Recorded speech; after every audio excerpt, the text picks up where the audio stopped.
Crazy Town Podcast. I'm Jonas. I'm TNT Don. I'm Mike the Explosive One. Let's crack into another one. TNT, I don't know if you've heard about this story that I've going to tell you about. What's that? Diddy has some stuff going on in his world. Diddy done did it again. Did he do it? Did he done it? I don't know. But the trial is finally underway. We didn't talk about Diddy last week at all. No there's just Diddy. so much news, it's hard to keep up with it. Yeah, So, no Diddy last week. A little bit of Diddy this week. Only a little Diddy for a treat. We'll see how it goes as the Diddy moves forward. So basically, the trial started. Some wild insights going on. Obviously, I'll go down the list of what I have. The freak-offs were orchestrated sex parties, drug-fueled multi-day parties, coerced women, male sex workers. These events also called Wild King Nights or Hotel Nights involve specific lighting, extra linens, and lubricants like baby oil with 25 bottles, 35 bottles of Astroglide found in his home, which is way more. Cassie Ventura testified they were non-consensual, with Combs controlling every aspect, including outfits and the pairings of people. Okay, so this is where a little bit of the information that we've gotten is a little wrong. There were some text messages that were given by the defense where you could clearly see is that Cassie not only orchestrated some of the freak-offs herself, but she was a willing participant. She was asking when would the next one be. A lot of the cases, like, she must have some sort of immunity at this point because she was just as much a part of the trafficking thing as Diddy was. It's like when you talk about like Epstein and that lady just Maxwell, whatever. Like, it's like if they were partners or whatever. Like, it's like you can be involved in like doing it. Or they had that what was that fucking Hollywood like sex cult they had where they were Brandon girls and stuff in Hollywood. There was like the girl who was in like Smallville was like helping him and like she got put in jail too. Like, so like, and then later you could be like, man, I have remorse for that. But like, you still like, were you doing it? Like, and that's not to take away from the fact that she was abused. She was getting like domestically violated, like that's a weird way to say that. Domestically violated. Like I know all the salacious stuff, like the whole, she was the whole P thing. I don't know about that. I know you Why don't. Talk about it. We're here. I'm here, but it's kind of hard to talk about. She apparently she was getting peed on by like a professional. Who's a guy who sells a gigolo? Yes, okay. Jonah, that's the word. All right, so it says her graphic testimony: 20 hours over 4 days, physical and sexual abuse, 11 years, being forced into freak-offs. Urinate in her mouth. Yeah. Oh my God. Yeah. She said the events became a quote whole other job. It stunting her music career. She said she was crying on the stand discussing the violence and the coercion. Yeah. So because there was some violence, there was some coercion. Like we saw the video where she was assaulted on tape. Well, you can even like sometimes like in that Vince McMahon thing, like they had texts from that girl saying things like showing that you were like into it, but like it could be part of the ploy because you're feeling if you don't go with it, they're going to do something bad to you. So like you have to like play the part. That doesn't mean that you're necessarily into it like you think you are. Like, like if you ever get kidnapped, sometimes you would like play the part to get on their good side so you can try to escape or like whatever, things like that. There's stories of women who have been kidnapped and like pretend like they like are interested in their captor, and then when they let their guard down, that's when they escape because they're trying to like seduce them to get out. Like, so who knows, So it's like just because the text shows she was into it doesn't mean she wasn't trying to get out or something, Yeah. So anyways, the 2016 hotel footage where he ran out with the thing was beating her in the lobby, like that was insane. Yeah. We won't be showing that. Yeah, no. The Kid Cudi confrontation. So Kid Cudi. What did he say on the stand? I'm behind. I'm very behind. That, he testified on May 22nd. Combs broke into his Hollywood Hills home in 2011, enraged over his brief romance, and then her lawsuit claims that he threatened to blow his car up. So like it doesn't say a lot about what he actually said, but I don't know if that all came out or what. So let me give you a little bit of backstory. At this point in time, the Diddy and Cassie relationship was kind of on the rocks. In fact, that you could say they were broken up. But she was still working on her music. Diddy put her in the room with Kid Cudi, who was influential at that time musically. Like he was like It was like day and night, like all like he was still riding that Man on the Moon.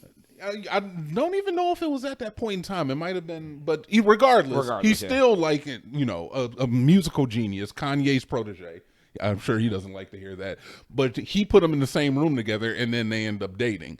He was not very happy about it. There's been some accounts of him just like showing some real anger towards the situation, sitting them both down to figure out what they're doing with each other. Like, who does like he was their dad? Yeah, like you're not my tell dad. me about how many times your tip's been in there, huh? You're not my dad or my boyfriend. What are you? He was just mad about? that he wasn't orchestrating the watch like all the other watches. I mean, probably. Yeah. So Cassie's mom testified, corroborating her daughter's testimony about like bruises and assaults and confrontation. Described a confrontation with Combs over a missing cell phone and a text from Cassie saying that he threatened to release explicit videos, including on Christmas Day. This man's out here being like, I'm going to revenge porn you on Christmas. Yeah. What a slob. What a sleaze. He definitely heard the story about him taking the phone and driving away in her car, I guess, or whatever. What's the nipples thing? Oh, okay, hold on. I'm gonna get into the nipples thing. Okay, that's very funny. That's from like a week ago, but it's still very funny. I don't know, and I need to know what you're talking about. With the Cassie mother, real quick, is that this is one of the very few times that the defense did not cross-examine a witness. So at no point in time did Diddy's team question Cassie's like mom. they were like, nah, we're good. Yeah, obviously, you know, you want to cross-examine because you want to kind of rebut. Like they said this, try to like falsify it. They just let all of it slide. Nipples thing, Jonas. Okay, so look, we're far enough into the video where I can tell you this. So apparently, when Cassie was on the stand, she recounted a story of where he would watch her having with other guys, whatever, and he would take, after the guy had finished on her, she would have to take their fluids and then rub them on his nipples. So he was having other dudes rubbed on his nipples, just taking the skeet that you just skeeted on my girlfriend and then rubbed that skeet on my nipples. Okay. Skeet nips. That's a frosted tips. Bonbons, brother. Frosted bonbons. I don't know if you pictured it right. You might be thinking of pink nipples right now. No, we're talking about dark elbow skin colored nipples. Elbow skin. So okay. I mean he's having freak offs. I'm sure he has all sorts of things. I'm surprised you're taking this so well. Because if I ever even thought of somebody putting skeet on my nipples, brother, that's not even my own. I just the part that really is weird is like, why is he like, after he's cucked, he wants to like have he wants to frost his tips, you know what I mean? Like, I mean, I guess it just doesn't surprise me. That's why I'm taking it quote unquote so well. I don't know. It's weird. It is very weird. I mean, I don't want to yuck anybody's yums, but that is weird. I'm going to yuck that. I'm going to yuck that. That's something that you don't need to come out in public.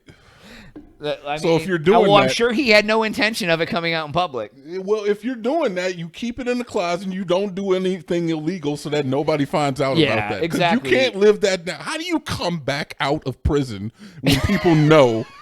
How do you go into prison when people know? They're all like, "Hey, buddy, I'll help you out with that later." Yeah, you want some nut on your man? Oh, damn. All right, anyway. Anyways, yeah, man, that is pretty freaking wild. I don't know how he comes back out in the streets either. So. You can't, man. You can't get back among society knowing that you got nut on your nips.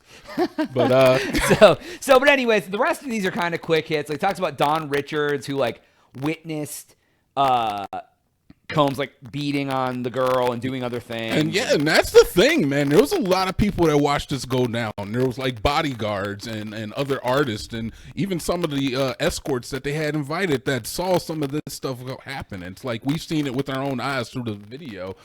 Like, you know, I just hope he is held accountable for all these. But the point is that this is not a case about the domestic violence. His team has already come forward and said that, you know, they admit that some of the domestic violence, it's the trafficking Yeah, and that's the weird part. It's like the trafficking is like flying a sex worker across an invisible line. Like it's like you're willing to be paid to perform sex, but because we took you from Texas to Oklahoma, now it's a felony. Yeah, now it's like a felony. I mean, it's in the same thing with like drugs. It's like we're literally on the same road, but because we crossed this imaginary line, now it's a felony and a federal crime instead of a intrastate crime or like whatever. So I don't know, but regardless, I hope the man gets everything that's coming to him. Yeah, and you know, I hope that the people can recover from whatever they've gone through, the traumas that he put people through. Yeah. But yeah, the rest of these are just, it talks about like the drugs and the guns they found. They talked about him having an opioid and potentially overdosing after a party at the Playboy Mansion like in 2012 or something. So maybe he had an Eminem moment where like he overdosed and they brought him back. Yeah, and see, that kind of feeds into what his defense is saying about the whole idea of like, if we're going to admonish some of Cassie's culpability for her actions because she was intoxicated and under the influence of drugs, then we kind of have to do the same for Diddy. I don't know how far that's going to get them, but you know, they got to do everything they can. It's pity points, I think. I think they know. I think I know they're effed, and they're like, if maybe we can say he's an addict and like he was not in his right mind, not like insane, but kind of insane because of drugs. Yeah. I don't know that. You knew what you was doing. Yeah, exactly. I mean, just because you wake up sober every day. Like, you know what I mean? Like, like, oh, hey, am I going to exploit people and force people to have sex tonight? Yeah. Like, you know what I mean? Like, and then you do cocaine. Like, it ain't the drugs. So, anyways, you got any final thoughts on this, man? No, I hope he gets everything he's got coming to him, man. Exactly. So, all right, well, that's all the time we have for this episode. Please make sure to like and subscribe for Jonas. TNT. Oh, yeah.